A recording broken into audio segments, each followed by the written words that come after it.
पीते हैं तेरे दर का, खाते हैं तेरे दर का, पीते हैं तेरे दर का पानी है तेरा पानी, दाना है तेरा दाना, तो सम मेरी सालत है, आलम तेरा परवाना, तुम है नबूवत है, जल पाए जाना, तो शम मेरी सालत है। জোরে বলো সুবহানাল্লাহ। আপনাদের আওয়াজে কেমন মিষ্টি মিষ্টি ব্যথা লুকিয়ে, আরো জোরে সুবহানাল্লাহ সুবহানাল্লাহ। আজকে মা খালারা আসতে অনেক দেরি করছে গো, একটু তাড়াতাড়ি করে আসেন, না হলে আপনারা যতক্ষণ পর্যন্ত না আসবেন আমার জীবনই ধরা হবে না। আর দ্বিতীয়ত হচ্ছে, এখন যদি শুরু করে দিই, যারা আসছে ওরা বলবে হুজুর কি থেকে কি বললো কিছু বুঝে আসে না, ঠিক কি না? আচ্ছা বলুন তো, আমি গতকালকে আলোচনা করেছিলাম রাসূল করিম সাল্লাল্লাহু তাআলা আলাইহি ওয়াসাল্লাম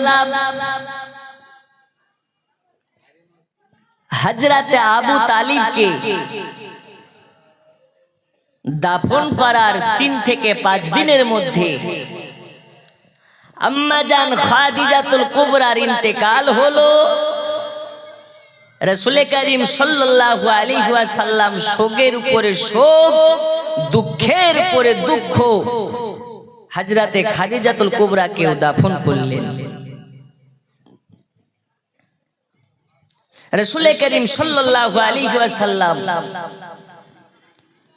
একদম এত দুঃখ ভরা, এত কষ্টে ভরা মন নিয়ে কোথাও গিয়ে শান্তি পাচ্ছেন না, না ঘরে শান্তি পাচ্ছেন, না বাইরে শান্তি পাচ্ছেন। নবী আমার যেখানেই যাচ্ছেন রাসূলের পেছনে যেন ও অশান্তিটা পেছন লেগেই আছে, লেগেই আছে, এর জন্য মনে শান্তি নাই নবী পাকে।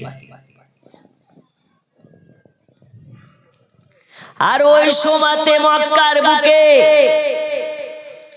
আবু জাহাল নবীকে এত অত্যাচার করেছে, এত কষ্ট দিয়েছে যে নবী আমার মক্কাতে যেখানে যায় সেখানেই যেন লাঞ্ছিত হচ্ছে, বঞ্চিত হচ্ছে, অপমানিত হচ্ছে।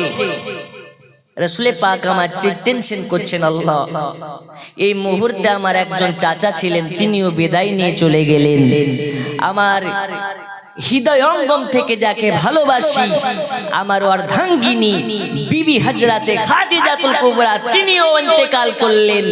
আল্লাহ এই মক্কাতে আমার আর ভালো লাগে না, এর জন্য নবী আমার সিদ্ধান্ত নিচ্ছেন কি, আমি দ্বীনের কাজে ওয়াল্লাহ পাকের কাজে, আল্লাহর দাওয়াতের জন্য কলেমার দাওয়াত নিয়ে আমি মক্কা থেকে অন্য কোথাও চলে যাব। কোথায় যাবে? তো রাসূল করিম সাল্লাল্লাহু আলাইহি ওয়াসাল্লাম স্কুটনি করলেন, ভাবনা চিন্তা করলেন। ভাবনা চিন্তা করার পরে নবী আমার দেখলেন মক্কা থেকে 80 কিলোমিটার দূর।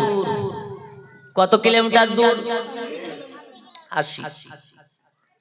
মক্কা থেকে 80 কিলোমিটার দূর, যেখানে নবী আমার বাচপান অবস্থাতে হযরতে হালিমাতুস সাদিয়ার কাছে গিয়ে দুগ্ধ পান করেছিলেন। যেই শহরটির নাম হচ্ছে তায়েফ শহর।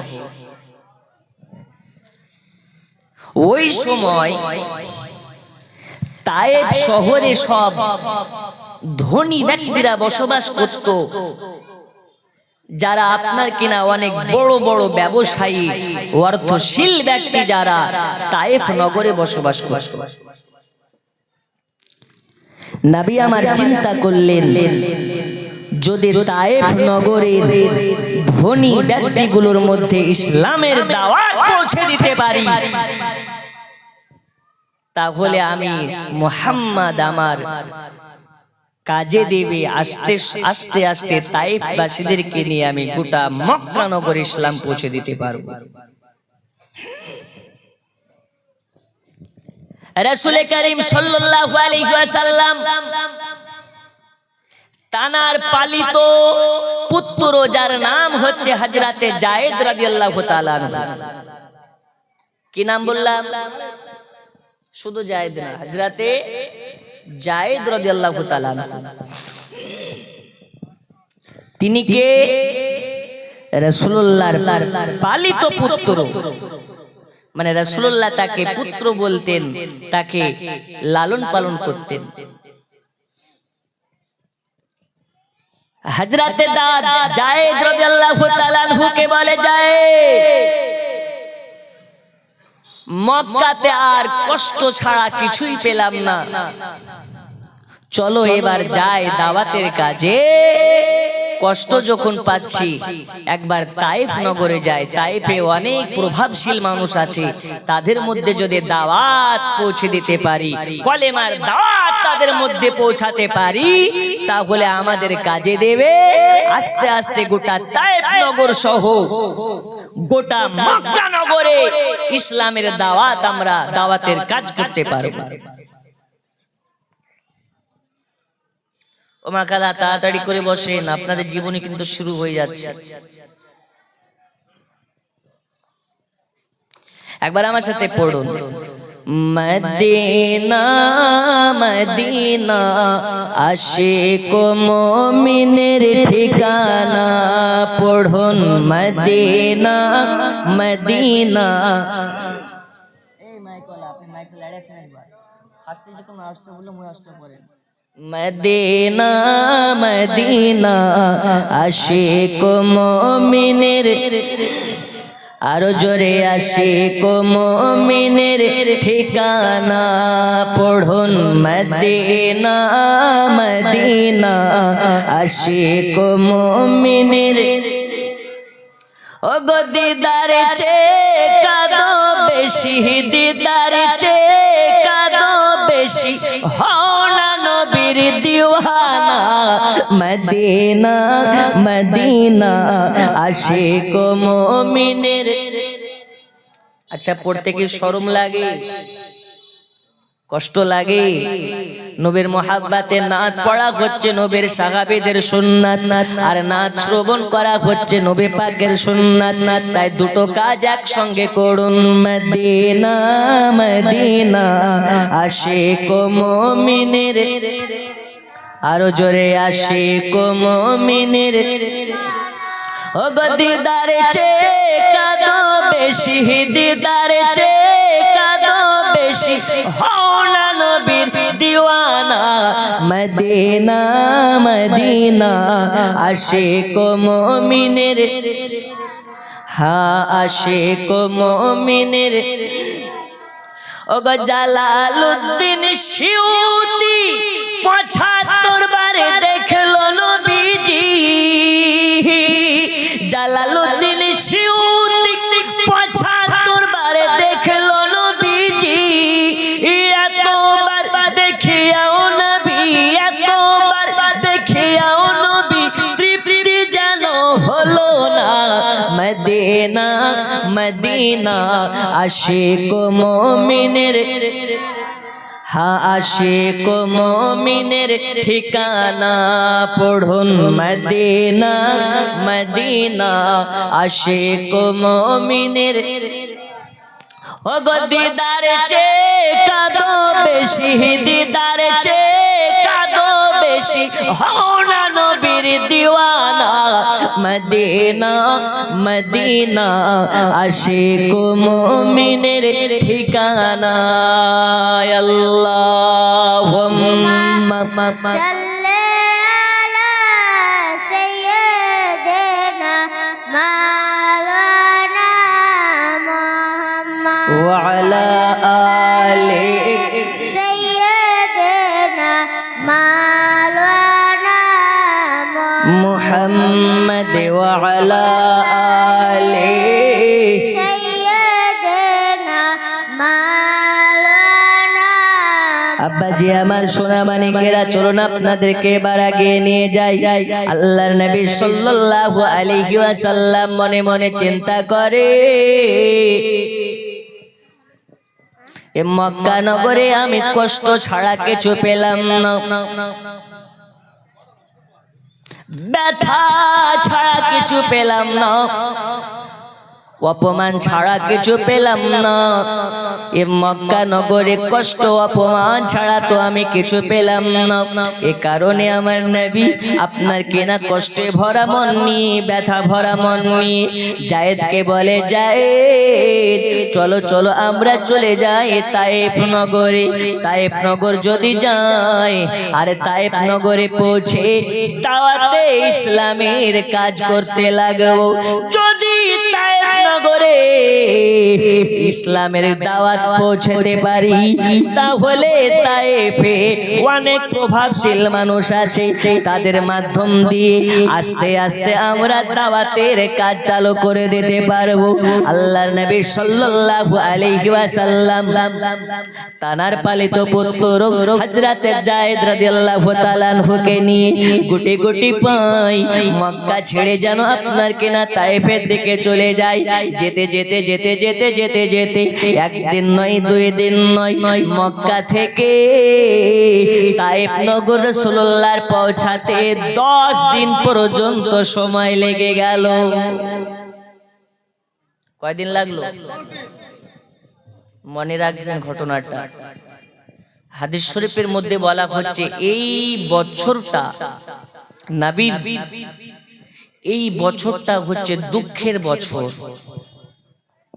নবীর 63 বছর জিন্দেগিতে সব থেকে কষ্ট আমার নবী এই তায়েফ নগরে গিয়ে পেয়েছিলেন।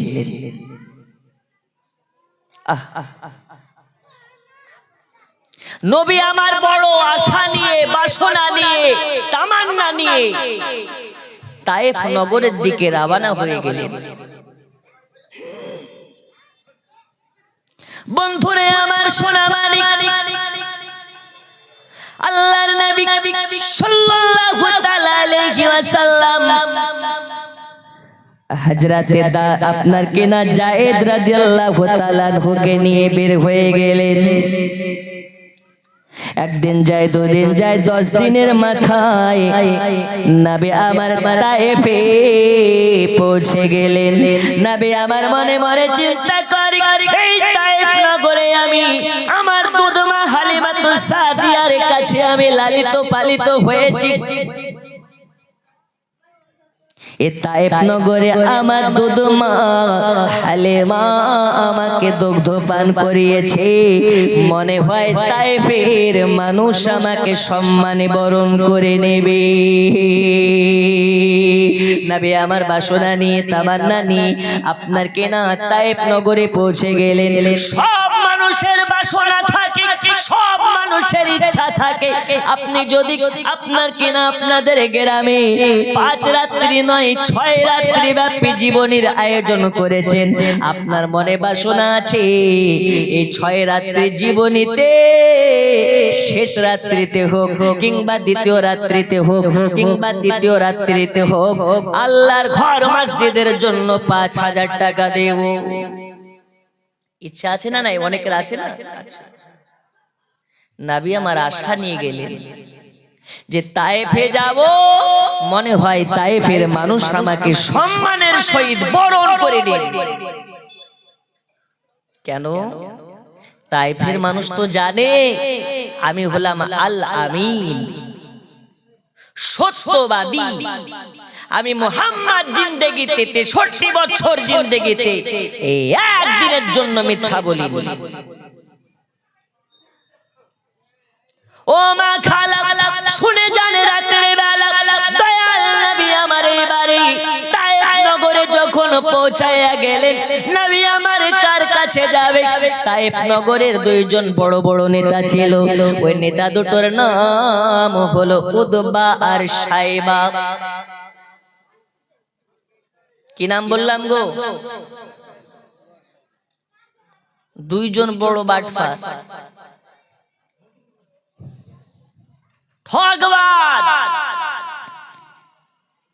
হারাম খাওয়া অভ্যাস আছে উদবা সাইবা, মানুষকে চিটারি করে খায়।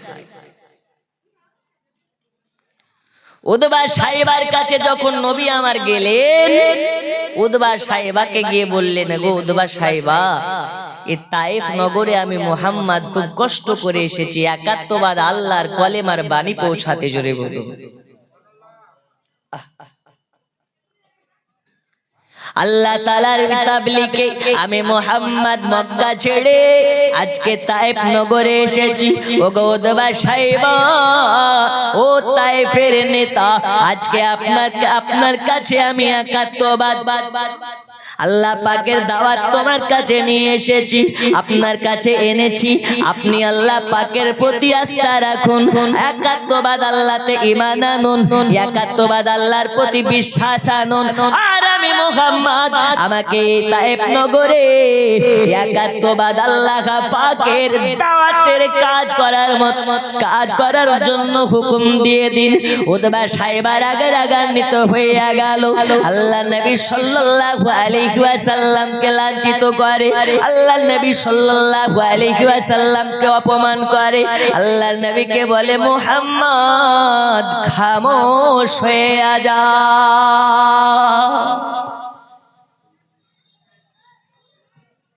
এ মুহাম্মদ খামোশ, যা বলেছো আর বলবে না, নইলে তোমাকে হত্যা করা হবে।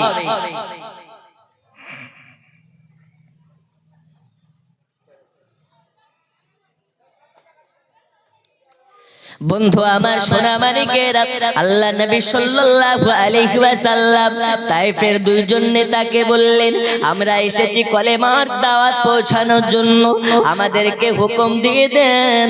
আমরা তায়েফ নগরে কলেমার দাওয়াত সবার কাছে পৌঁছাতে চাই। ওই সময় দুইজনা বলেছিলে, ওগো মুহাম্মদ, আল্লাহ কি কাজ পেল না? আব্দুল্লাহর বেটাকে নবী করে পাঠিয়েছে। বলুন নাউজুবিল্লাহ। আল্লাহ কোন নবী পেল না যে মুহাম্মদ তোমাকে আল্লাহর নবী করে পাঠিয়েছে। আমার আল্লাহ বলে, দুনিয়াবাসী রে, আপনার আমার মাঝে আখেরি জামানার নবীকে শ্রেষ্ঠ নবী করে পাঠিয়েছে। এই নবীর মতো কোন আদম নবীকে বানাইনি। এই নবীর মতন আপনার কি না হযরতে আমার নবীকে আল্লাহ তাআলা বলতেছেন, আমার নবীর সঙ্গে আদমের তুলনা করা যাবে না, আমার নবীর সঙ্গে মুসার তুলনা করা যাবে না, আমার নবীর সঙ্গে ঈসার তুলনা করা যাবে না, আমার নবীর সঙ্গে ইব্রাহিমের তুলনা করা যাবে না, আমার নবীর সঙ্গে ইসমাইলের তুলনা করা যাবে না, আমার নবীর সঙ্গে কোন নবীর তুলনা করা যাবে না, আমার নবীর সঙ্গে কোন আপনার সাহাবীদের তুলনা করা যাবে না। কেন যাবে না? আমি আল্লাহ আমার নবীর মতো কাউকে বানাইনি। কাল কিয়ামত পর্যন্ত নবীর মতো কাউকে বানাবো না। জোরে বলুন সুবহানাল্লাহ।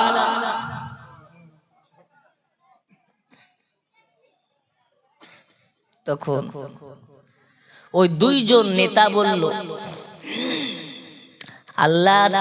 আল্লাহ কি আর কাউকে নবী করতে পারলো না? তোমাকে নবী করে পাঠিয়েছে। নবীকে তো অপমান করলো, যা করলো। ওই সময় ওই দুইজন নেতা কি করেছে? তায়েফের দুষ্টু দাসীদেরকে লেলিয়ে দিল নবীর পেছনে। তায়েফের দুষ্টু যুবকদেরকে লেলিয়ে দিল নবীর পেছনে। এ তায়েফবাসী শোনো, আজকে মুহাম্মদ মক্কা থেকে জাদুকর এসেছে।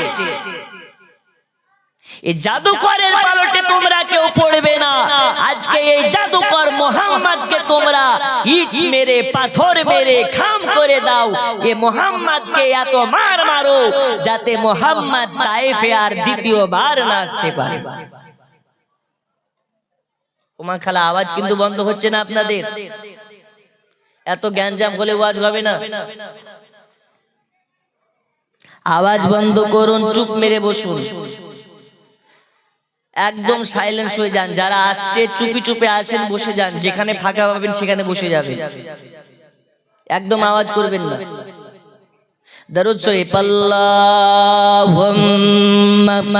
সাল্লি আলা সাইয়্যিদিনা মাওলানা মুহাম্মদ ওয়া আলা আলি সাইয়্যিদিনা মাওলানা মুহাম্মদ ওয়া আলা আলি সাইয়্যিদিনা মাওলানা মুহাম্মদ। বন্ধু আমার সোনা মানিকেরা, আল্লাহর নবী সাল্লাল্লাহু আলাইহি ওয়াসাল্লাম যখন বলেছে আমরা দাওয়াতের কাজ করতে এসেছি, কলেমার দাওয়াত দিতে এসেছি, ওই দুইজন নেতা আপনার কিনা তায়েফ নগরে দুষ্ট দুষ্ট যুবকদেরকে লেলিয়ে দিল, দুষ্ট দুষ্ট ছেলেদেরকে লেলিয়ে দিল, দাস দাসীদেরকে লেলিয়ে দিল। কার পেছনে? আল্লাহর নবীর পেছনে। আরে তায়েফের দুষ্ট ছেলেরা রে, আজকে তোমাদের বাপ দাদার ধর্মকে মিথ্যা প্রমাণ করার জন্য ওই যে মক্কা থেকে আব্দুল্লাহর বেটা এসেছে, তোমরা মুহাম্মদকে পাথর মারো, পাথর মারো, ইয়া তোমার মারো, ইয়া তোমার মারো, যাতে মুহাম্মদ আর দ্বিতীয়বার তায়েফ নগরে না আসতে পারে। বন্ধু আমার সোনা মানিকেরা, ও পর্দার আড়ালের মা খালারা, আল্লাহর নবী সাল্লাল্লাহু আলাইহি ওয়াসাল্লামকে অপমান করে তাড়িয়ে দিল। আর তাড়িয়ে দিয়ে তো শেষ করলো না, মক্কা আপনার তায়েফ নগরে দুষ্ট দুষ্ট ছেলেদের পাতে আপনার কিনা হাতে পাথর দিয়ে দেওয়া হলো।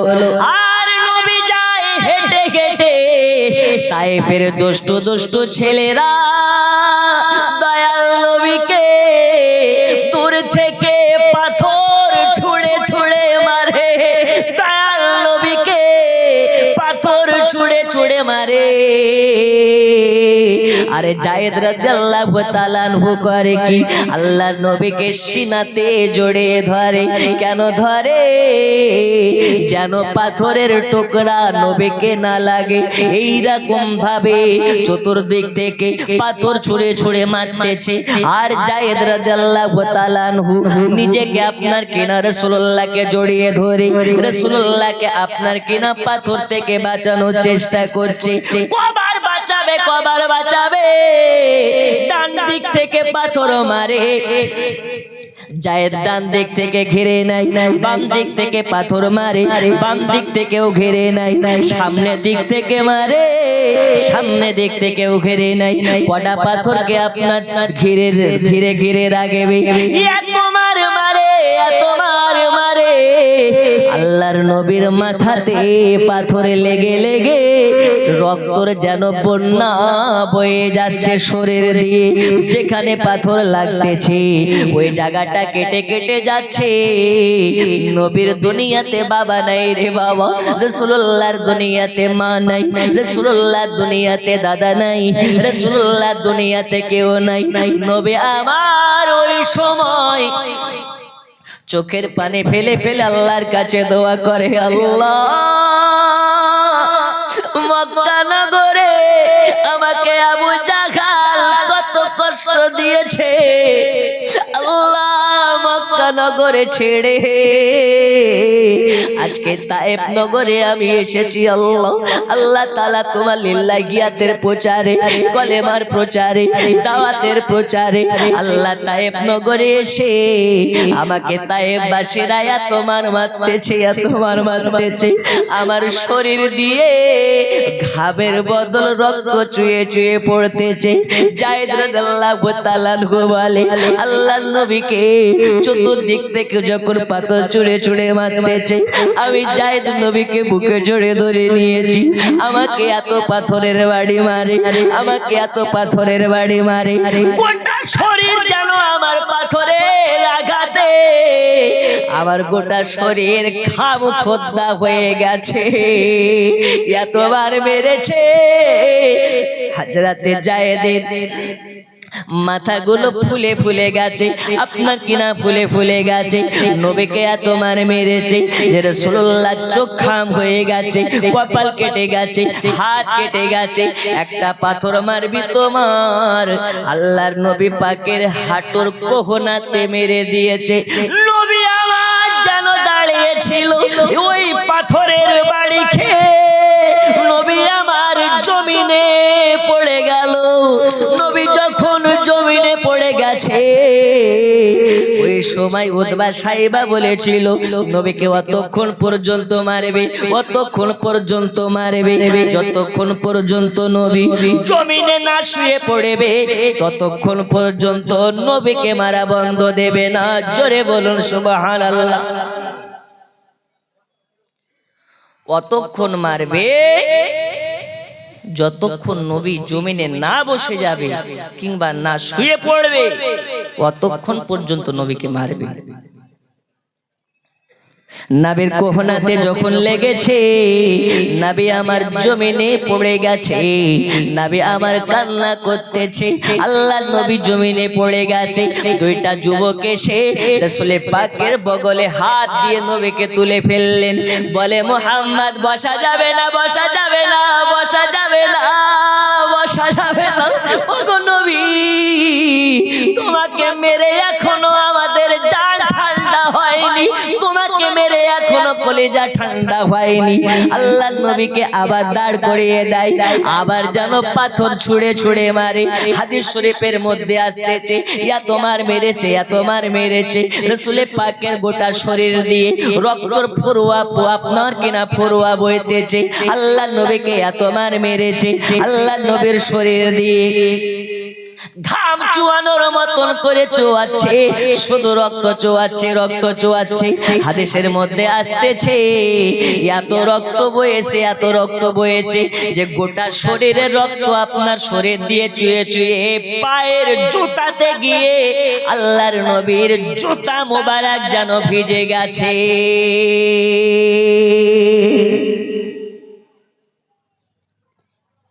আচ্ছা, মাথায় যদি পানি ঢালা হয়, পায়ে যদি জুতা থাকে, জুতা ভিজবে কি ভিজবে না? গোটা শরীর দিয়ে রক্ত ঝরে ঝরে নবীর পায়ের খড়ম গুলো যেন ভিজে ভিজে একদম গোটা রক্তাক্ত হয়ে গেছে।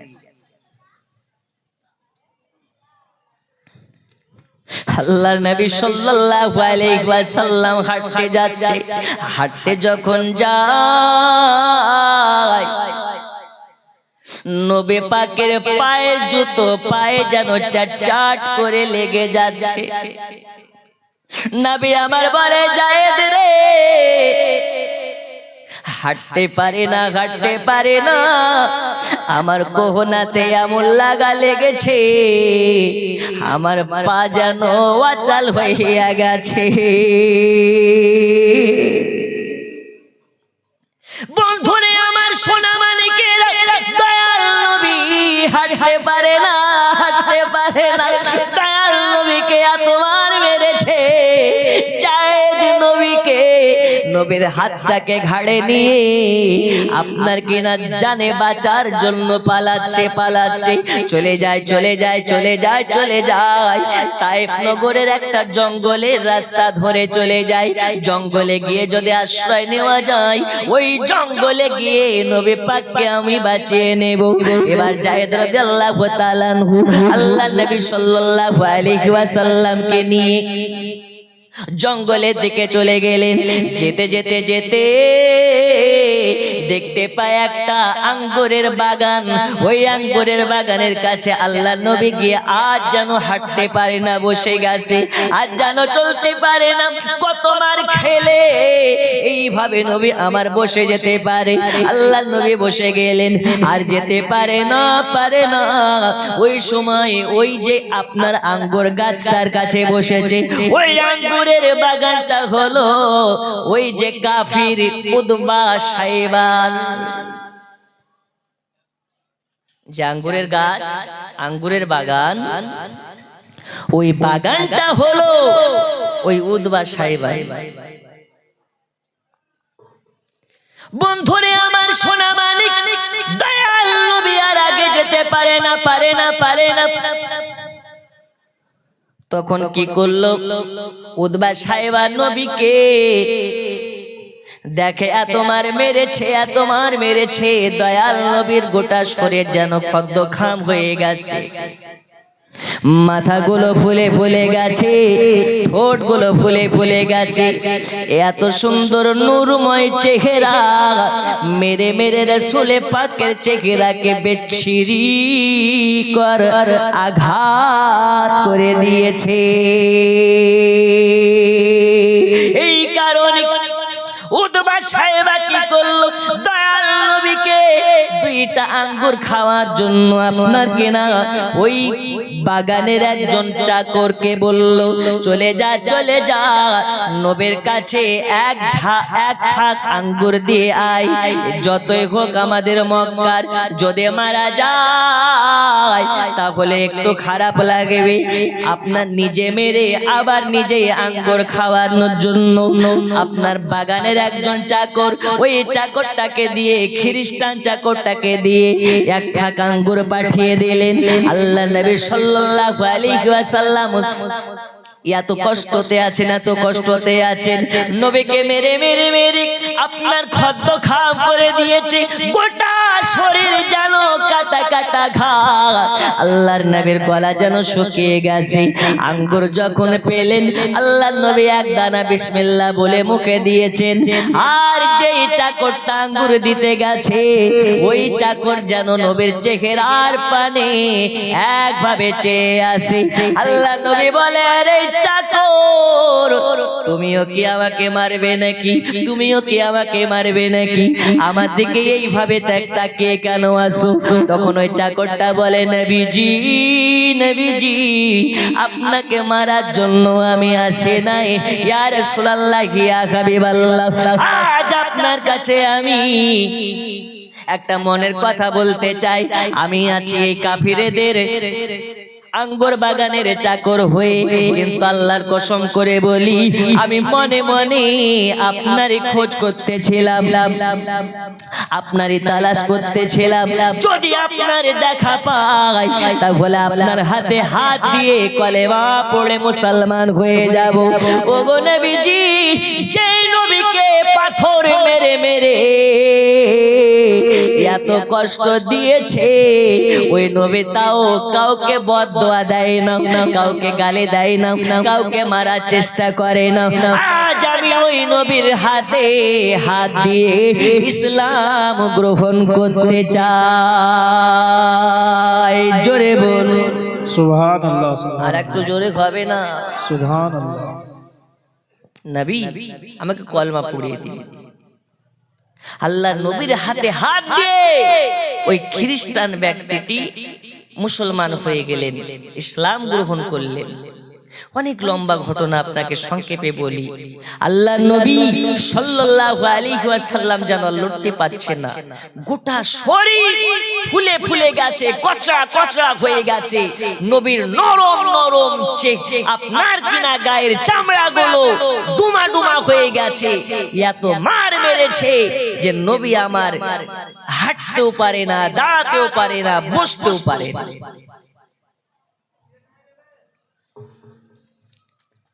ওগো মা খালা, শুনে যান, রাতের বেলা আল্লাহর নবী সাল্লাল্লাহু আলাইহি ওয়াসাল্লাম মনে চিন্তা করে, আল্লাহ আমাকে তায়েফবাসীরা এতবার মেরেছে, মনে হয় আবার যদি আমাকে দেখতে পায় মারবে। ওই সময় আল্লাহর ফেরেশতা হযরতে জিবরিল আমিন এসে বলে নবী গো তায়েফের মানুষেরা এমন ভাবে মেরেছে আপনার চেহারার দিকে তাকাতে পারে না। ওগো নবীজি একবার যদি হুকুম করেন তায়েফের ডানে পাহাড় আছে বামেও পাহাড় আছে আমি একবার আপনার হুকুম পেলে পাহাড় দিয়ে তাদেরকে চেপে ধ্বংস করে দেব। ওগো নবীজি একবার যদি হুকুম করেন আমি পাহাড় দিয়ে তাদেরকে চেপে ধ্বংস করে দেব। আল্লাহর নবী বলতেছে জিবরিল না না না এটা করা যাবে না। আমি আল্লাহর নবী আজ তাদেরকে কলেমা দাওয়াত দিতে এসে আমাকে তারা বুঝলো না চিনলো না তো কি হয়েছে তাদের প্রজন্ম আমাকে চিনবে তাদের যারা প্রজন্ম আছে তারা দাওয়াত গ্রহণ করবে তারা কলেমা পড়ে মুসলমান হবে। না না না তাদের যদি ধ্বংস করে ফেলো তাহলে কলেমা পড়বে কে? আমি নবীজি আমাকে তারা মেরেছে তো কি হয়েছে আমাকে তারা কষ্ট দিয়েছে তো কি হয়েছে আমি নবীজি আমি কিছু মনে করে নাই আমি কোনো দুঃখ পাই নাই আমি কষ্ট পাই নাই আমি আল্লাহর কাছে আমি তাদেরকে মাফ করে দিয়েছি। সুবহানাল্লাহ সুবহানাল্লাহ। কত দরদি নবী আমার কত আপনার আমার মায়ের নবী কত দরদি নবী আমার। এবার আপনার কিনা হাওয়া আর ফেরেশতা চলে আসে বলে নবীজি একবার যদি হুকুম দেন এমন ঝড় তুলে দেব এমন হাওয়া তুলে দেব গোটা তায়েফ নগরকে আমি ঝড়ের সঙ্গে মিশিয়ে দেব। জোরে বলো বলেন নো চলবে না চলবে না চলবে না। তারা কলমা পড়েনি কিন্তু তাদের প্রজন্ম কলমা পড়বে প্রজন্ম কলমা পড়বে না তাদেরকে ধ্বংস করা যাবে না যাবে না। তারা যদি ধ্বংস হয়ে যায় তাহলে কলেমা পড়বে কে? আমার সোনা মানিকেরা আল্লাহ নবী সাল্লাল্লাহু আলাইহি ওয়াসাল্লাম আপনার কিনা এইভাবে একের পর এক ফেরেশতাদেরকে আপনার বলেন না ধ্বংস করা যাবে না। ওই সময় যায়েদ রাদিয়াল্লাহু তাআলা আনহু বলেন ওগো নবীজি আরে তায়েফে থাকা যাবে না চলুন চলে যায় মক্কা নগরে। এই তায়েফ নগরের মানুষেরা কলেমা পড়বে না। আজ যদি তায়েফে থাকি তাহলে আমাদেরকে মেরে ফেলবে আমাদেরকে হত্যা করে ফেলবে। দয়াল নবী বলে এই যায়েদ রে এখন তো আমরা মক্কাতেও যেতে পারবো না। যদি মক্কাতে যাই তাহলে আমাদের কপালের ঘা দেখবে আমাদের মাথা ফোলা দেখবে আমাদের কাটা শরীর দেখবে। আর আবু জাহাল আবু লাহাব উদবা সাইবা আমাদেরকে তুচ্ছ করবে টিটকারি মারবে। ওই দেখো দেখো আব্দুল্লাহর বেটা আব্দুল মুতাল্লিবের পোতা তায়েফ নগরে গিয়ে মার খেয়ে এসেছে। কোথায় আল্লাহর কলেমা দাওয়াত নিয়ে মার খেয়ে এসেছে আমাদেরকে অপমান করবে আমাদেরকে লাঞ্ছিত করবে। না না এখন মক্কা যাওয়া যাবে না। আজকে থেকে নিয়ে কয়েকদিন এই তায়েফের জঙ্গলে আল্লাহর ইবাদত করে কাটিয়ে দেব মক্কা নগরে যাব না। জোরে বলো যাব না। যদি মক্কাতে যাই আবু জাহেল আমাদেরকে টিটকারি মারবে।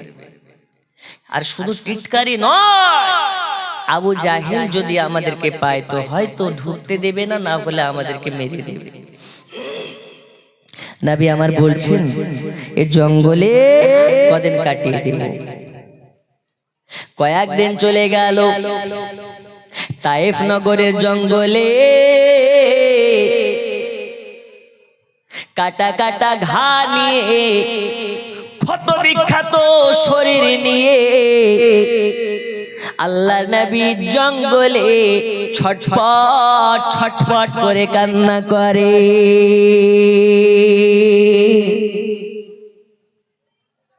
ওইদিকে মক্কা নগরে আবু জাহাল হুকুম করেছে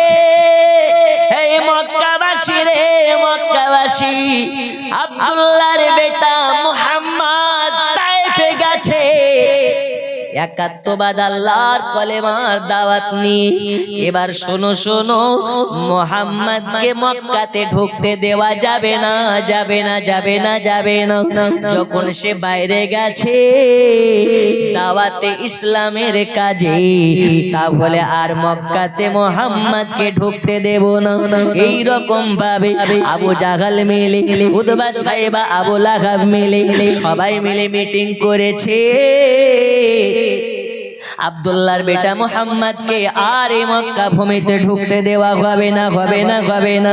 দয়াল নবী আমার তখন কি করে, কার কাছে গেলে আমাকে ঢুকতে দেবে? আমাকে তো মক্কাতে যেতেই হবে। এই মক্কা নগরে ইসলামের কাজ করার অনেক কিছু বাকি আছে, দাওয়াতের কাজ অনেক কিছু বাকি আছে। এখন আমাকে মক্কাতে নিয়ে যাবে কে? মক্কায় কেমন করে যাওয়া যাবে? বন্ধু আমার সোনা মানিকেরা, দয়াল নবীকে কে নিয়ে যাবে? আল্লাহ নবী কেমন ভাবে মক্কাতে যাবে? কেউ রাসূলুল্লাহকে সাহায্য করে না, মক্কাতে ঢুকতে দেবে না, মক্কাতে ঢুকতে দেবে না নবীকে। তখন একজন নবী পাকের আপনার কে না ওই সময় একজন সাহায্যে এসেছিল, একজন সাহায্যে এসেছিল। বন্ধু আমার সোনা মানিকেরা, মক্কা নগরে নবীর পাশে যখন কেউ ছিল না, একজন এসেছিল, কিন্তু সে মুসলমান না, সেও একজন অমুসলিম। কে সে? অমুসলিম, সেও কাফের। কিন্তু নবীকে এত মোহাব্বত করতেন যে তাকে দেখে বুঝার কোনো বুঝার উপায় নাই যে সে একজন অমুসলিম। তার নাম রাসূল পাক বলতেছেন, মুতঈম যখন আমার কাছে আসলো, আসার পরে আমার চাচার মতন করে বলছে, আমির হামজার মতন করে বলছে, মুহাম্মদ, কে তোমাকে মক্কাতে ঢুকতে দিচ্ছে না? একবার চলো। আরে আমি থাকতে তোমাকে মক্কায় ঢুকতে দিবে না এমন কোন মায়ের লাল জন্ম নেয়নি, জোরে বলুন। কিন্তু সে কাফির, অমুসলিম। মুতঈম বলে নবীকে, মুহাম্মদ, তুমি হলে মক্কার জন্ম নিয়েছো, মক্কার তুমি ছেলে, আর তোমাকে এই তায়েফের জঙ্গলে কাটতে হবে, এটা আমি সহ্য করতে পারছি না। চলো, আমি তোমাকে মক্কাতে নিয়ে যাব।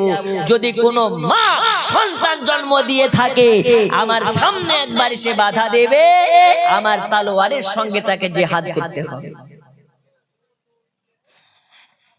একটু জোরে বলা যাবে না? দেখি তোমাকে কে আজকে ঢুকতে দেয় না। আল্লাহর নবী সাল্লাল্লাহু আলাইহি ওয়াসাল্লাম এবারে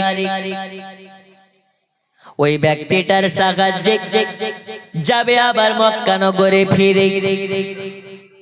নবী আমার বলে, ঠিক আমার চাচা আমির হামজার মতন করে আমাকে সঙ্গে করে নিয়ে চলে গেলেন মুতঈম।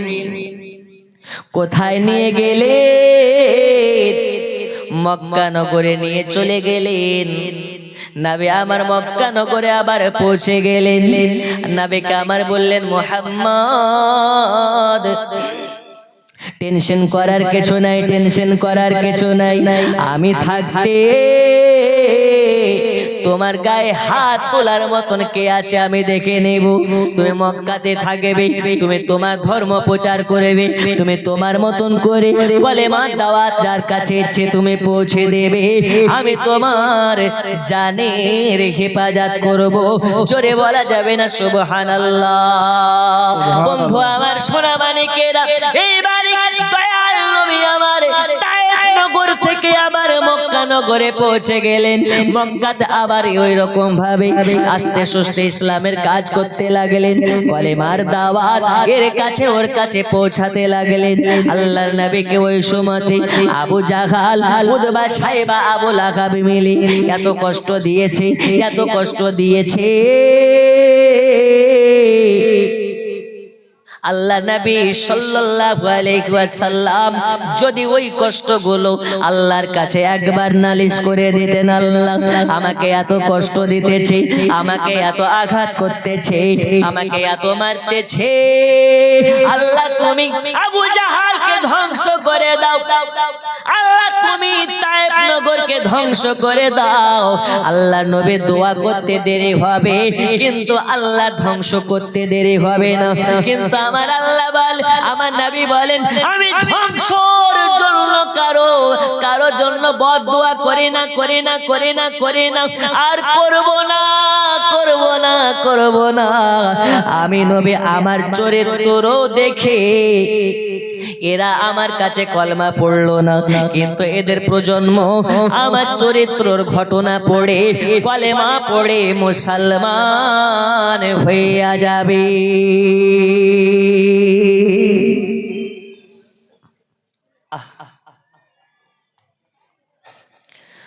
ও গো চাঁদ তুমি বলে দাও, আমার নবীজি কোথায়? ও গো চাঁদ তুমি বলে দাও, আমার নবীজি কোথায়? কোথায় গেলে পাবো নবীকে, কোথায় গেলে পাবো নবীকে? পাক নবীজির রওজায়। ও গো চাঁদ তুমি বলে দাও, আমার নবীজি কোথায়? জোরে বলো, আর একটু জোরে। সুবহানাল্লাহ। লাখো লাখো হাজিরা হজে পাকে যায়, আল্লাহর কাবাকে জড়িয়ে কয়। লাখো লাখো হাজিরা হজে পাকে যায়, আল্লাহর কাবাকে জড়িয়ে কয়। ও গো কাবা তুমি বলে দাও, আমার নবীজি কোথায়? ও গো কাবা তুমি বলে দাও,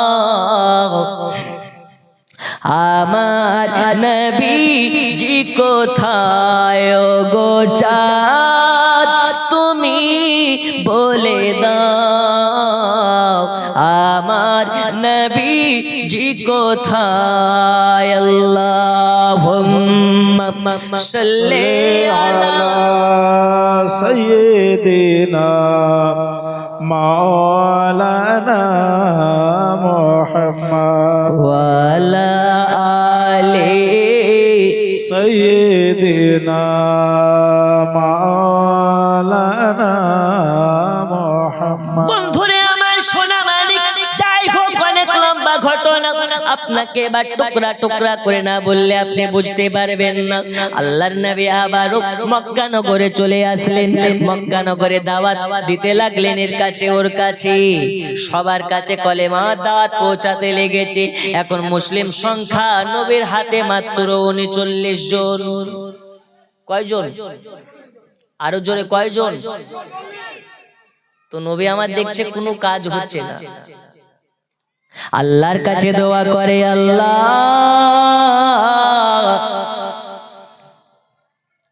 হয় আবু জাহালকে দাও, আর না হলে উমর বিন খাত্তাবকে দাও।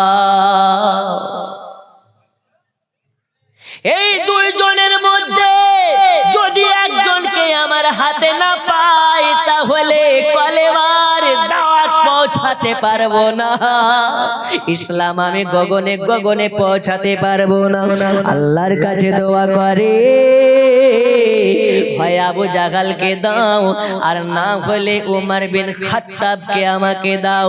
আমার আল্লাহ তাআলা দোয়া কবুল করে নেয়, আর উমর বিন খাত্তাবকে নবীর গোলাম বানিয়ে দেয়। জোরে বলুন। মুসলিম সংখ্যা কজন? 39 জন। এদিকে আবু জাহালও দেখছে রে আমির হামজা মুসলমান হয়ে গেল, এ মুসলমান হয়ে গেল, উসমান মুসলমান হয়ে গেল, এত মুসলমান হয়ে গেল, আর তো পারা যাচ্ছে না, কি করা যায়? তখন একটা মিটিং ডেকে দিল। সেই মিটিং এ সবাই আছে, ঘোষণা করে দিল, শোনো, যে আব্দুল্লাহর বেটা মুহাম্মদকে হত্যা করবে, ডাইরেক্ট হত্যা করতে পারবে, তাকে 100টা উট দান করা হবে। কয়টা উট দান করা হবে? আবু জাহেল কথায় কথায় 100টা করে উট দিত। তাহলে ভাবেন উট কত ছিল। কেউ আছো আব্দুল্লাহর বেটা মুহাম্মদকে হত্যা করতে পারবে? আমার কাছে 100টা উট উপহার স্বরূপ পাবে। কেউ হাত তুলতে পারছে না। তখন একজন হাত তুললো, সে কে? আবু জাহেলেরই ভাগনা। তার নাম কি? হযরত উমর ফারুক রাদিয়াল্লাহু তাআলা আনহু। বলছে, मैं हूं মামা, চাপ নেই, আমি আসি, 100টা উট রেডি করো, যাবো আর আসবো। জোরে বলো। হযরতে উমর ফারুক হাত তুলে বলছে, আমি হত্যা করব, 100টা উট রেডি করেন। আবু জাহাল তখন বুকটাকে এইরকম চাওড়া করে বলছে, এই না হলো কাজ, উমর ছাড়া এটা কেউ পারবে না। ঠিক আছে মামা, যাও, মুহাম্মদকে হত্যা করে আসবে আর সঙ্গে সঙ্গে 100টা উট উপহার পেয়ে যাবে। তখন উমর কি করলো? নাঙ্গা তলোয়ারকে ঘোরাতে ঘোরাতে চলে যাচ্ছে। এখন যাব, মুহাম্মাদের গর্দানকে কেটে মামার কদমের গোড়াতে ফেলে দেব, আর 100টা উট নিয়ে বাড়ি চলে যাব।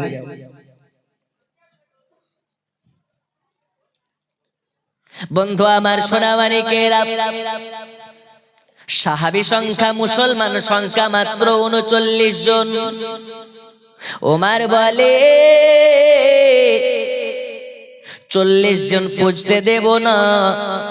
আর আমার আল্লাহ বলে, ওমর রে, বেশি বকবি না, তুই দিয়ে 40 হবে। জোরে বলো।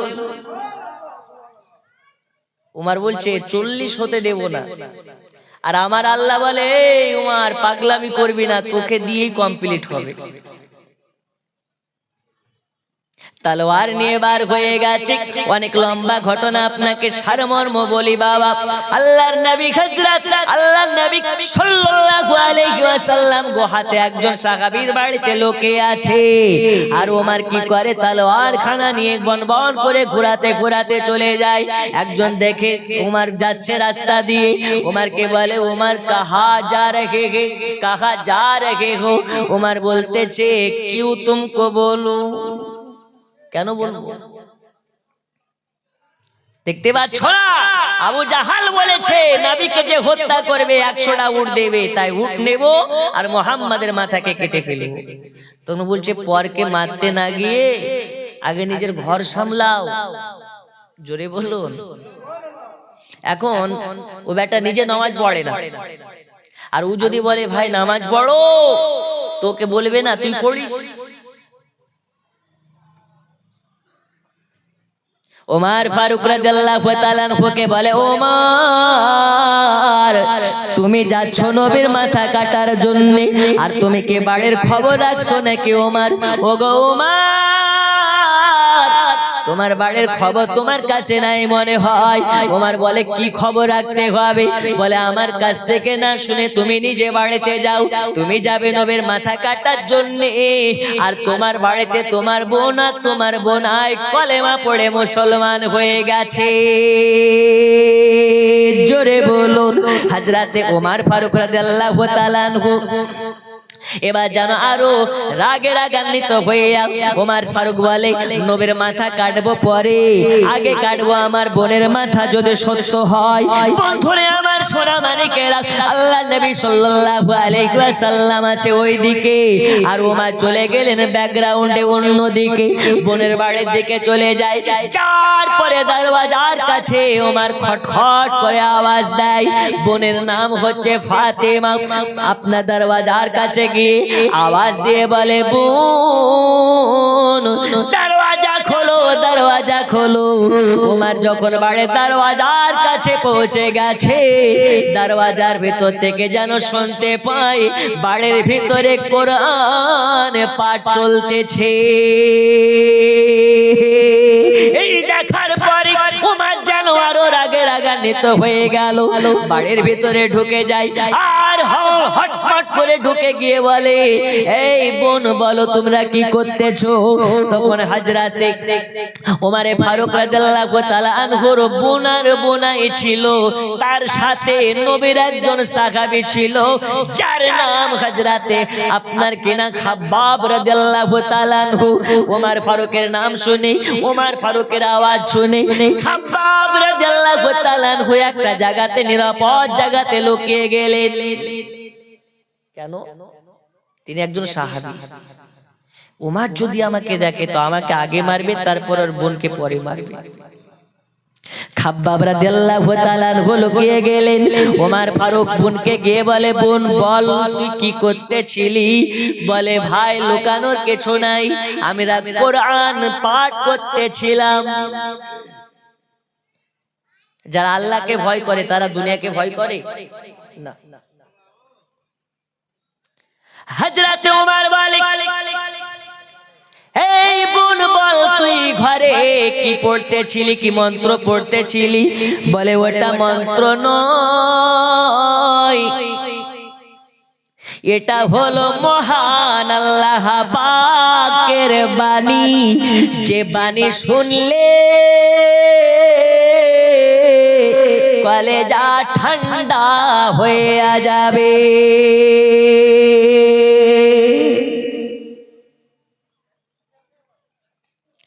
কোরআন মধুর বাণী আমি যখনই শুনি যেন মন ভরে যায়। কোরআন মধুর বাণী, জোরে বলো। আল্লাহ নবী সাল্লাল্লাহু আলাইহি ওয়াসাল্লাম বলেছেন, কোরআন পড়া ইবাদত, কোরআন শোনা ইবাদত। এই কোরআন যদি পড়তে না পারো, কোরআনের দিকে তাকালেও সওয়াব পাবে। আরো জোরে বলুন আলহামদুলিল্লাহ। বন্ধুরে আমার সোনা মানিকেরা, এইবারে হযরতে ওমর ফারুকের বোন বলতেছে, ভাই আমরা ঘরে কোরআন পড়তেছিলাম। ওমর ফারুক তখন কি করে, নিজের বোনের মাথার চুলগুলোকে ধরে জমিনে একবারে গেড়ে দেয় ফেলে। আর ওমর ফারুক নিজের নাঙ্গা তলোয়ারের উল্টা দিক দিয়ে নিজের বোনের পিঠের উপরে যেন আঘাত করতে লেগেছে। তানার বোনাই কেউ ছাড়লো না, মানে দুলা ভাই কেউ ছাড়লো না। তাকেও মারে, দুইজনাকে এত মারে, দুইজনা যেন আপনার কিনা কান্না করতে করতে ভেঙে পড়েছে।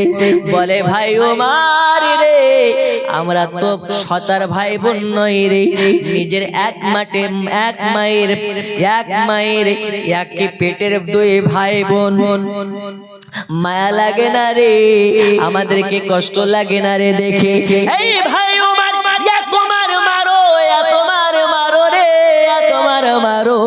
তোমার কি মায়া লাগে না? হযরত ওমর বলে, না মায়া লাগে না। কতক্ষণ পর্যন্ত তোদেরকে মারবো? যতক্ষণ পর্যন্ত কলমা পড়া বন্ধ না দেবি। ওমর ফারুকের বোন বলতেছে, ভাই শুনে নে, তুই যে মায়ের পেট থেকে হয়েছিস, আমিও সেই মায়ের পেট থেকে হয়েছি। তোর মধ্যে যেমন রাগ আছে, আমার মাঝেও সেই রকম রাগ আছে। আজকে দেখতে চাই তোর মার কতক্ষণ চলতে পারে। আজকে যদি মারতে আমাদেরকে মেরেও ফেলো, যদি মারতে আমাদেরকে শহীদ করে ফেলা হয়, দয়াল নবীর মোহাব্বতে আমরা আজকে কলেমা পড়া বন্ধ দেব না। প্রয়োজন হলে নবীর প্রেমে জীবন দেব, কিন্তু আমরা নবী ছাড়ব না। একটু জোরে হবে না? আমরা সুন্নি মুসলমান, আমরা সুন্নি মুসলমান আমরা, সুন্নি মুসলমান আমরা, সুন্নি মুসলমান। প্রয়োজন হলে নবীর প্রেমে, প্রয়োজন হলে নবীর প্রেমে দেব নিজের জান। সুন্নি মুসলমান পড়ুন, সুন্নি মুসলমান আমরা, আরো জোরে সুন্নি মুসলমান আমরা। সুন্নি মুসলমান। আল্লাহ আমাদের ঈমানকে বাঁচান, আরো জানো রাসূল পাকের মুহাব্বত ও মান সম্মানকে আমাদের কালবের মধ্যে পূরণ করে দিন। বন্ধু আমার সোনা মানিকেরা, ও জাগের দিকে নিয়ে যেতে চাই, তার আগে আমি আপনাদেরকে বলতে চাই, হযরত ওমর ফারুক রাদিয়াল্লাহু তাআলা আনহু দেখতেছে এত মারা হয় কিন্তু কলেমা পড়া বন্ধ দেয় না। এই কলেমার মধ্যে আছে কি? এই কোরআনের মধ্যে আছে কি? আমার আল্লাহ তাআলা হযরত ওমর ফারুককে হেদায়েত করে দিলেন, ইয়া তোমার মারে, কিন্তু কেন তারা নবী ছাড়তে পারে না? জীবন দিতে রাজি হয় কিন্তু কোরআন পড়া ছাড়তে রাজি হয় না। তখন তার বোনকে বলে, বোন রে বোন, একবার দেখা তোর কোরআনটা দেখি, এই কোরআনের মধ্যে কি আছে জোরে বলুন। তখন বোন বলছে, না তুমি হলা কাফির, তোমার হাতে কোরআন দেব না।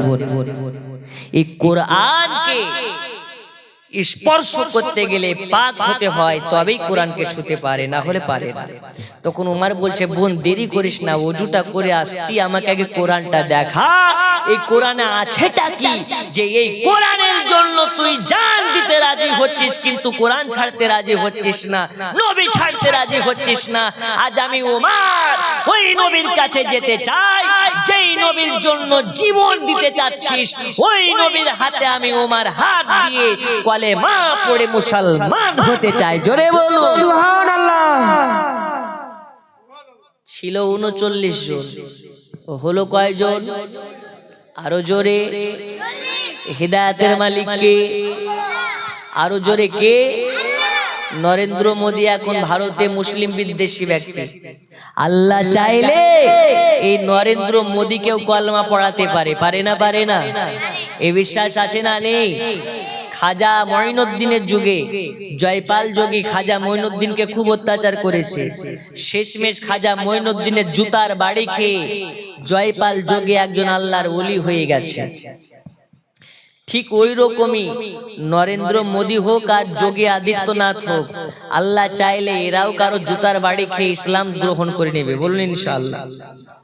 আর একটু জোরে হবে না? হযরত ওমর ফারুক রাদিয়াল্লাহু তাআলা আনহু বলেন যে নবীর জন্য জীবন দিতে চাচ্ছে ওই নবীর মধ্যে না জানে আছেটা কি। হযরত ওমর ফারুককে আল্লাহ পাক পবিত্র করে দিলেন, পাক পুত করে দিলেন। আর আল্লাহ পাক বললেন, নবী গো, উমারকে হাতে পেয়ে যাওয়া মানে ইসলামকে পেয়ে যাওয়া। জোরে বলো সুবহানাল্লাহ। উমারকে হাতে পাওয়া মানে ইসলামকে হাতে পেয়ে যাওয়া। দয়াল নবী আমার বলতেছেন, উমার আগায় তো মনে হচ্ছে গোটা পৃথিবী চলে এসেছে। আরো জোরে বলুন। আমি জীবনের দিকে যাব, মাত্র 2টা মিনিট সময় নষ্ট করে ইনশাআল্লাহুল আজিজ আবার এইখান থেকে আমি শুরু করব। উমার কিভাবে কলমা পড়লেন আর আবু জাহেলের অবস্থাটা কি হলো। আছেন? গতকালকে 2 জন 10,000 টাকা দিয়েছিলেন, খুব খুশি হয়েছিলাম। আজকে যে মসজিদের ওযুখানাটা কাঁচ দিয়ে ঘেরাও করা হবে, ওই কাঁচ ঘেরাও ব্যতিরিকে মসজিদে 2টা এসি লাগবে এবং কয়েক লক্ষ টাকার কাজ বাকি আছে। মাত্র 10 থেকে 15 মিনিট সময় নষ্ট করে আবার জীবনের দিকে আগাবো। একজন মার্দে মুজাহিদ গৌসে পাকের মোহাব্বতে হযরত আব্দুল কাদের জিলানীকে স্মরণ করে 11,000 টাকা দেওয়ার মতন একজন আছেন? উঠাও করবেন না, মাত্র 10 মিনিট, তারপর আবার জীবনে শুরু হবে।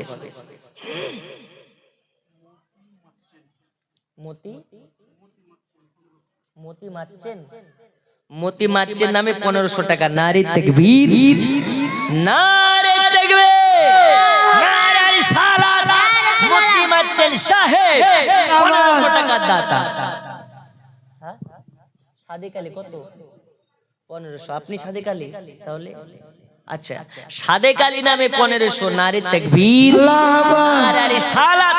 আল্লাহ দানকে কবুল করে নিন, হায়াতে বাড়িয়ে দিন। জোরে বলুন আল্লাহুম্মা আমিন। একজন ব্যক্তি একটু প্রথমে হাত তুলতে পারেন, হুজুর আমি 11,000 টাকা দেব। মাত্র 10টা মিনিট দয়া করে আল্লাহর ঘর মসজিদের জন্য একটু তাড়াতাড়ি করে বলেন, হুজুর জীবনী আজকে শুনতে হবে, আজকে আপনাদেরকে মেরাজ পর্যন্ত নিয়ে যাব ইনশাআল্লাহ। এই যে নামাজ, রোজা, হজ, যাকাত যা কিছু পেয়েছি, নবী আমার মেরাজে গিয়েছিলেন তাই পেয়েছি আমরা। জোরে বলুন সুবহানাল্লাহ। এই যে জাহাজ, বিজ্ঞানী সায়েন্স আমাদের জাহাজ তৈরি করেছে, একজন বেনামে 1000 টাকা।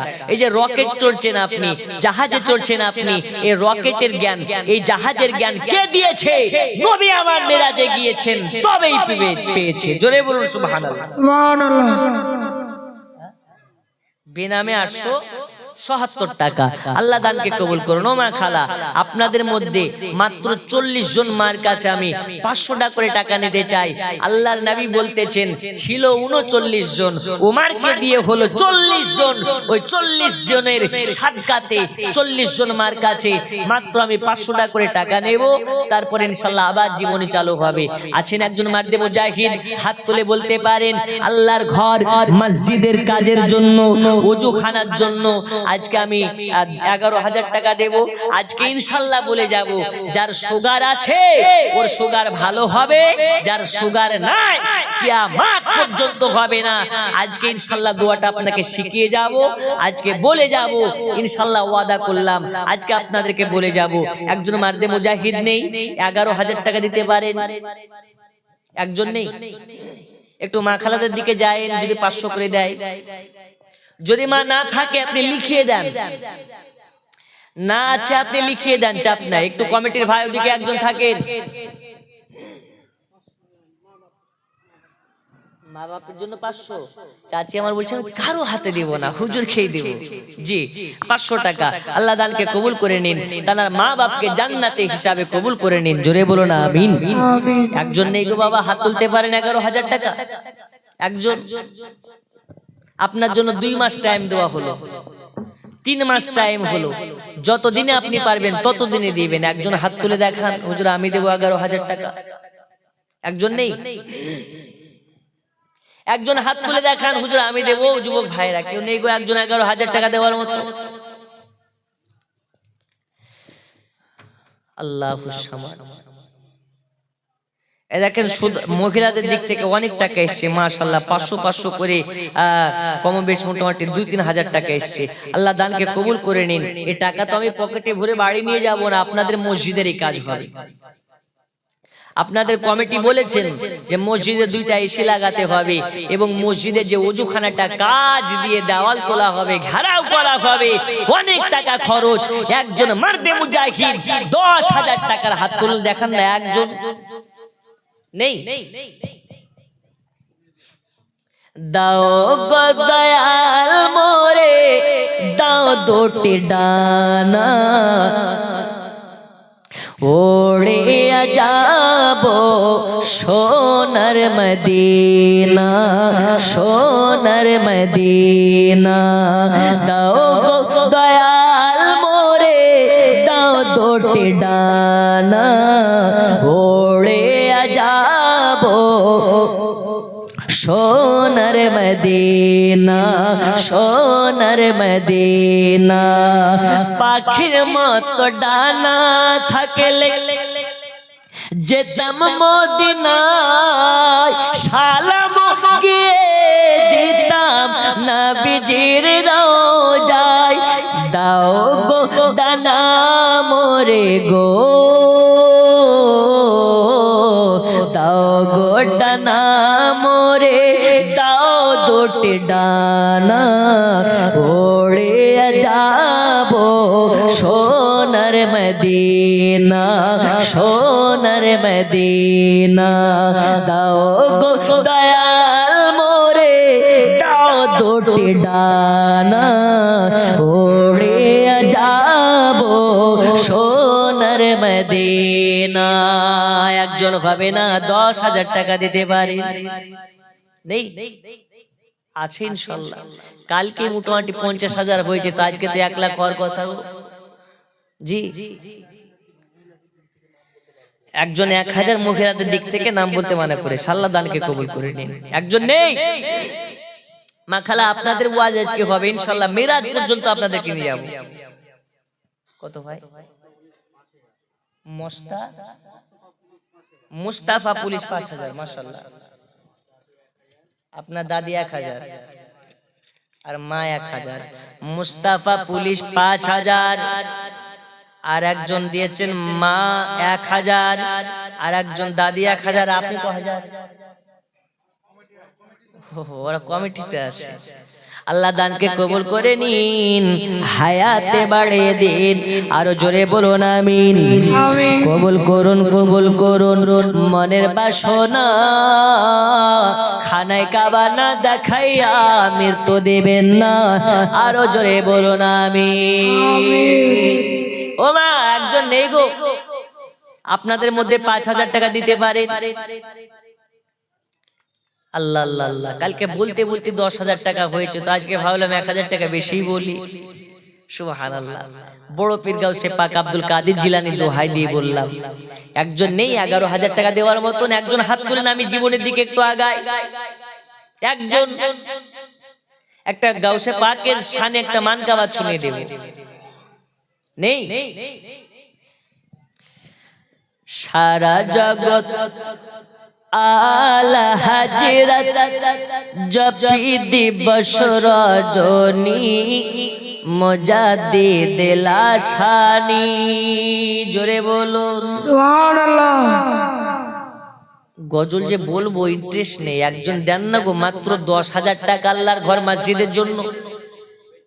একজন কই গো কমিটির ভাই, একটু দেখেন কেউ যদি থাকে। একজন 10,000 টাকা। সুবহানাল্লাহ, আছে আমি জানি। এখানে 10,000 নয়, এসি দেওয়ার মতনও মানুষ বসে আছে। একটু হাত তুলে দেন না। আচ্ছা, একজন হাত তুলতে পারেন, আজকে জালসা শেষ করে বাড়ি পর্যন্ত যেতে পারবেন, এর গ্যারান্টি আছে? আরে দিন বানা দিন কথা বলেন, আছে? কথা বললে কি গোনা হয়? হিংসা করবেন না, হিংসা করা খুব খারাপ জিনিস। যদি আপনি না দিতে পারেন, অন্য কেউ যদি দেয় তো ওর দেওয়াতে খুশি হবেন। দেখেন মুসা নবীর যুগে একজন ব্যক্তি ছিল, খুব হিংসুটে ব্যক্তি। ও হিংসা, এত হিংসা, মনে খুব হিংসা। ঘটনাটা ভালো করে শুনুন মা, আপনাদের জন্য বলছি। হিংসা করা কত খারাপ জিনিস শুনুন। তো মুসা পয়গম্বরের যুগে ওই ব্যক্তিটা খুব হিংসুটে। তোর বউ বলছে, স্বামী গো এত হিংসা করা ভালো নয়, আপনি যে এত হিংসা করেন, মানুষের মধ্যে বিবাদ লাগিয়ে দেন, এটা খুব জঘন্য জিনিস, হিংসা ছেড়ে দেন, না হলে আল্লাহ ক্ষতি করে দেবে। তখন বলছে, আমার কাজ আমাকে করতে দে, তোর কাজ তুই কর। একদিন মুসা কালিমুল্লাহ আল্লাহর সঙ্গে তুর পাহাড়ে কথা বলার জন্য যাচ্ছে। ইতিমধ্যে মুসা কালিমুল্লাহকে ওই হিংসুটে ব্যক্তি ধরে বলছে, ওগো মুসা কোথায় যাচ্ছ? তো বলছে আল্লাহর সঙ্গে দেখা করতে, কথা বলতে। তখন ওই হিংসুটে ব্যক্তিটা বলছে, আচ্ছা তোমার আল্লাহকে একটু জিজ্ঞেস করি তো, এই গরিব আর কতদিন থাকবো? আল্লাহকে আমাদেরকে বাড়ি টাড়ি দিবে না? মানে আমার বাড়ি নাই, বাড়ি টাড়ি কি আল্লাহ দেবে না? তখন আল্লাহর কাছে মুসা কালিমুল্লাহ গিয়ে ওর কথাটা গিয়ে বলছে, আল্লাহ এইরকম বলেছে ওই হিংসুটে ব্যক্তি। আমার আল্লাহ বলে, মুসা ওকে বাড়ি দিব না, তবে একটা আমি কালো পাথর দিব। জোরে বলুন সুবহানাল্লাহ। কি দেবে? কালো পাথর।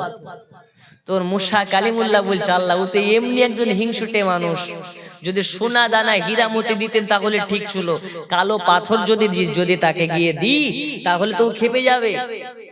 আমার আল্লাহ বলছে, মুসা আমি যা জানি তুমি তা, আমি যা বুঝি তুমি তা বুঝো না, তুমি তার কাছে যাবে আর বলে দিবে এই পাথরটা এমন একটা পাথর, ও যদি মাটিতে ঘষা দেয় আর মনের ইচ্ছা একবার প্রকাশ করে তো মাটিতে ঘষা দেওয়ার সঙ্গে সঙ্গে সেই জিনিসটা পেয়ে যাবে। জোরে বলো সুবহানাল্লাহ।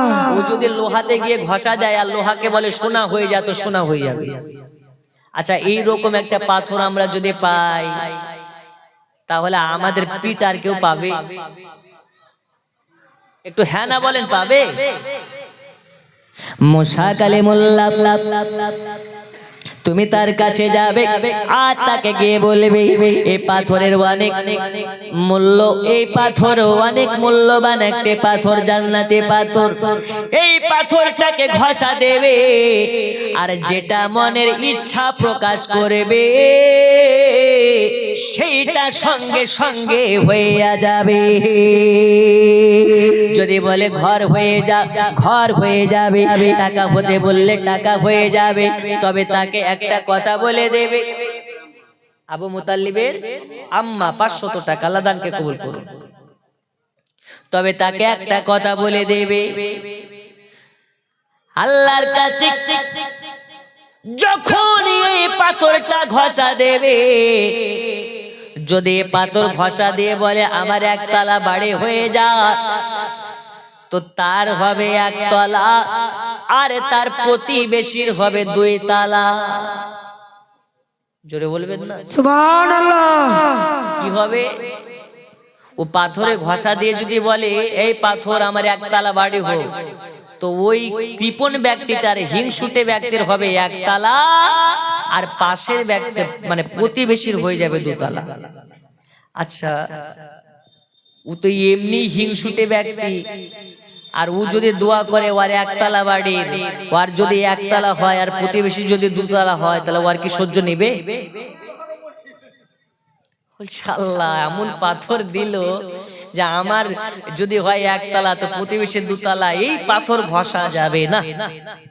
আর বউকে ভালো করে বলে দিল, বউ খাতে পা বা না পা কিন্তু এই পাথরে ঘষা মারিস না, প্রয়োজন হলে না খেয়ে মর কিন্তু পাথরে ঘষা মারিস না।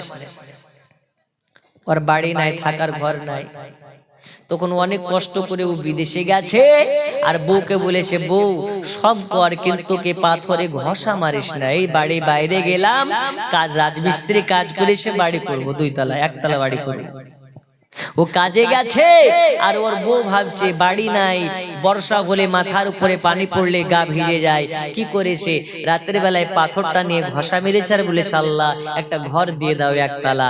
ও দেখছে চোখ খুলতেছে তো দেখতেছে যেন একটা পাকা ঘরের ভিতরে বসে আছে, তার ঘরে একতলা আর গোটা পাড়ায় হয়ে গেছে 2 তালা। জোরে বলুন সুবহানাল্লাহ। কয়েকদিন পরে স্বামী বাড়ি আসছে তো দেখছে সব যেন 2 তালা বাড়ি হয়ে গেছে। তখন ভাবছে আল্লাহ আল্লাহ 2 তালা বাড়ি, তাহলে আমার বাড়িটা কয় তালা রে বাবা? ও বাড়ি যাচ্ছে তো দেখতে পাচ্ছে তার একতলা বাড়িতে তার বউ বসে ভাত রান্না করছে। ওর মাথা খারাপ হয়ে গেছে, তুই কি করলি রে? সবার বাড়ি 2 তালা, তোর বাড়ি একতলা। তো বলছে সমস্যা কি, তুমি 5 তালা করো। বলছে তোর মাথা ঠিক আছে, আমি যদি 5 তালা করি তো সব তো 10 তালা হয়ে যাবে। তখন ওর মাথা খারাপ হয়ে গেছে, আল্লাহ কি করা যায়, কি করা যায়, কি করা যায়। রাতের বেলায় হিটলারি বুদ্ধি মাথার মধ্যে ছকেছে যে আজকে এমন একটা জিনিস করব যে সবার পেটের ভাত আমি হজম হয় কি করে সেটা দেখব। তো কি করছে, রাতের বেলা আল্লাহর কাছে দোয়া করে, আল্লাহ পাথরটাকে ঘষে ঘষে বলে আল্লাহ আমি চেয়েছিলাম একতলা, সবার হয়ে গেল 2 তালা। আজকে তোমার কাছে বাড়ি চাইবো না, বাড়ি চাইবো না, গাড়ি চাইবো না।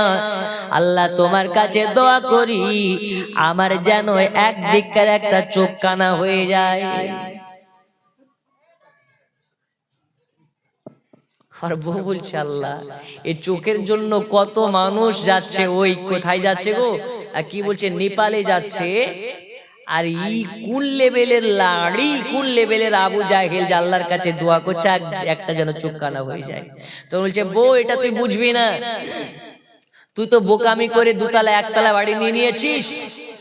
আমার বাড়ি একতলা থেকে গেল, সবার 2 তালা হয়ে গেল। তা আমি দোয়া করলাম আমার যেন চোখ একটা কানা হয়ে যায়, আর আমার একটা কানা হলে সবার 2টা কানা হবে। ওদের ছাদে উঠা বন্ধ হবে, আমি একাই ছাদে উঠবো। জোরে বলো সুবহানাল্লাহ।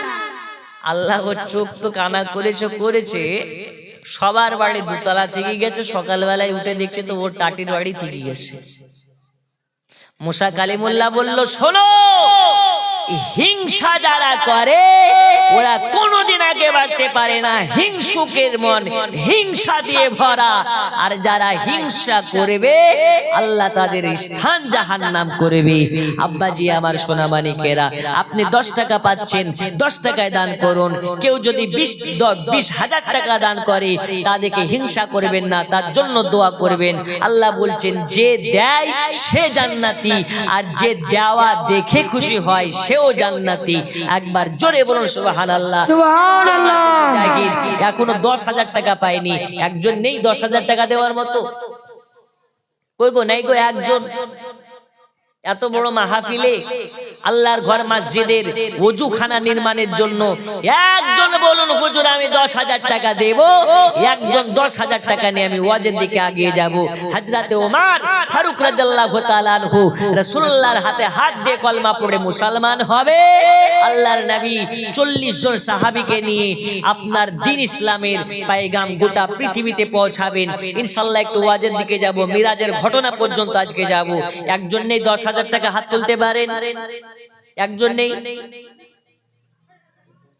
নাই গো, সুবহানাল্লাহ।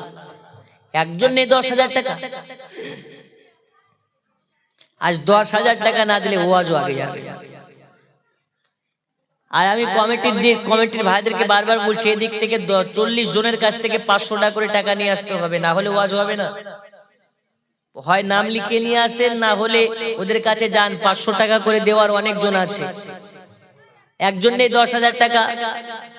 আচ্ছা, 2 জন দেন 5,000 করে, একটু হাত তুলেন তো হুজুর আমি 5,000 করে দেব।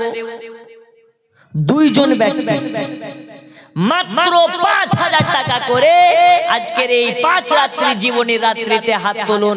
আজকে নেই আপনি কালকে দিবেন, কালকে হবে না আপনি 1 মাস পরে দিবেন। একটু 5,000 করে 2 জন হাত তুলেন। নেই 5,000 করে। পাইলে নিরালাই গো নবী, পাইলে নিরালাই, পাইলে নিরালাই গো নবী, পাইলে নিরালাই। 2 কদম চুমু খাবো, 2 কদম চুমু খাবো, চরণ ধুলি মাখবো গায়। পাইলে নিরালাই গো নবী, পাইলে নিরালাই। জোরে বলো সুবহানাল্লাহ। ওই গো, একজন হবে না 5,000 টাকা?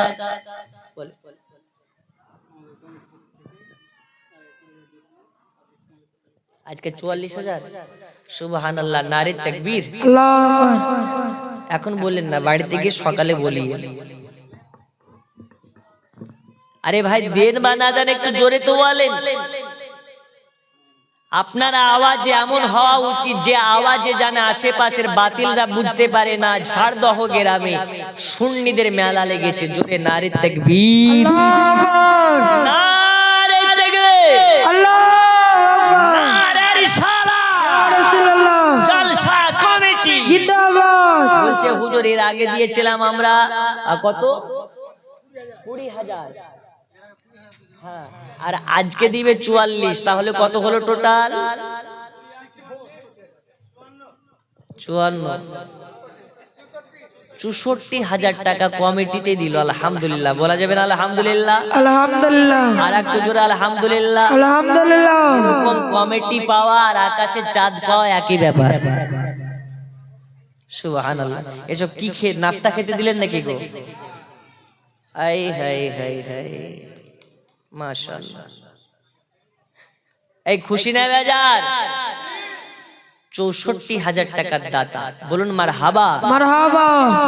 আজকে যদি 44,000 টাকা এরা দিল, তা একজন 6,000 টাকা দিয়ে 50 পুজিয়ে দেন তো। একজন 6,000 টাকার হাত জন্য হাত তুলেন, হুজুর আমি দেব। নেই একজন। আরে আল্লাহর ওয়াস্তে আপনি একজন হাত তুলেন, দেখবেন সকালের মধ্যে আপনি ভালো খবর পাবেন ইনশাআল্লাহ। একটু হাত তুলেন না, হুজুর আমি দেব। ও মা খালা বাচ্চাকে কার চুফান গো, ও ঘুম ভেঙে গেছে ওর। একজন হাত তুলেন 6000 টাকা দেওয়ার মতো। আমি মেরাজ পর্যন্ত আজকে আপনাদেরকে জীবনীটা আগিয়ে নিয়ে যেতে চাই, মনে বড় বাসনা আজকে আপনাকে শোনাবো। একজন হাত তুলেন, হুজুর আমি দেব। নেই 6000 টাকা দেওয়ার মতো একজন? ও পাগল